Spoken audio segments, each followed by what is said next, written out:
বলে যার নামাজ যত সুন্দর তার সব আমলগুলো তত সুন্দর। আল্লাহ পাকের ওয়াদা, ইন্নাস সালাতা তানহা আনিল ফাহশাই ওয়াল মুনকার, নিশ্চয়ই নামাজ মানুষকে অন্যায় কাজ থেকে বাঁচায়। তার মানে যত সুদখোর নামাজ পড়ে এর নামাজ নামাজ না, যত জেনাকার নামাজ পড়ে ওর নামাজ বাহ্যিক দৃষ্টিতে নামাজের মতো আকৃতি দেখা গেলেও ওর নামাজ নামাজ না।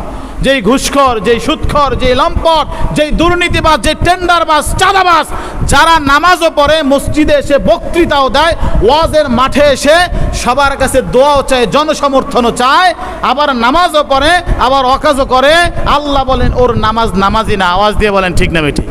ওর নামাজ নামাজের মধ্যে পড়ে না। আল্লাহ পাক নিজে বলছেন নামাজ আপনাকে অন্যায় কাজ থেকে বাঁচাবে।